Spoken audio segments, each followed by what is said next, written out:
Hello and welcome as we continue our roster predictions and previews here with my favorite team today, the Detroit Tigers. In the leadoff spot, they're going to have young kid Akil Badu. He absolutely destroys righties. The real question is he going to be able to hit lefties this year? And I think he'll be a lot better than he was last year based on how he's been looking in spring training. He worked on that all off season, and if he can hit lefties this year, he'll be one of the all-around best bats in this lineup. In the two-hole, right fielder Robbie Grossman, known for his plate discipline because he has so much of it. He took the second most walks last year on the year, and that's really what his thing is on base percentage. This year projected for a .350 on base percentage, 100 points higher than his batting average, one of the best walk rates in the league. In the three-hole, kind of the opposite. Not much discipline, but he can play. Javier Baez, great defense, and he's also going to be able to provide a lot of power from the shortstop position. If he can work on his plate discipline, he'll be a superstar this year.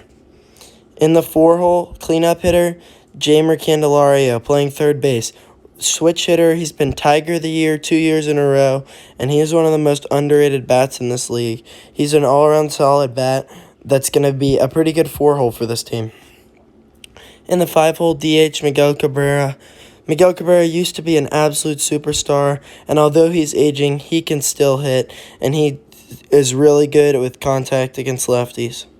In the six-hole, Jonathan Schoop. Schoop struggles with plate discipline, but he's a free swinger, but he's able to provide a pretty good average still, and Schoop can hit.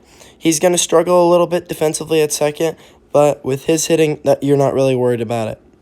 In the seven-hole, center fielder Riley Green. Riley Green is an absolute monster prospect. He's one of the best prospects in all of baseball, and he's going to be able to provide a lot for this team, as he is one of the best lefty bats in the minor leagues right now, and I think he's definitely got a solid chance at Rookie of the Year this year. In the eight-hole, one of the only other guys that I think can challenge him for the Rookie of the Year, Spencer Torkelson. Spencer Torkelson has 50 home run level power over there at first base, and both Riley Green and Spencer Torkelson will be higher in this lineup as it comes to later in the year. In the nine-hole, catcher Tucker Barnhart, switch hitter. Barnhart's not really going to provide much with the bat, but he's going to be a solid framer behind the plate. Let's get to this young rotation. This is where a big difference is going to be made. At their starting pitcher one, Eduardo Rodriguez. Rodriguez is going to be a great pitcher and will help lead these young arms to a good year. In the two spot, Casey Mize. This is their top pitching prospect. Casey Mize is a great pitcher, amazing splitter, and should be able to provide a lot for this team.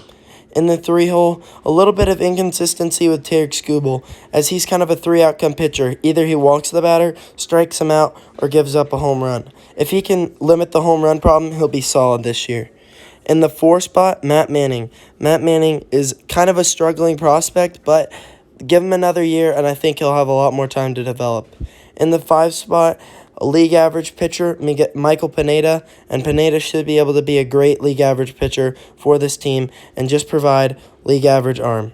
In the bullpen, Gregory Soto, Andrew Chafin, and Michael Fulmer, they're all going to be solid arms. And my prediction for this team is going to be an 85-77 team.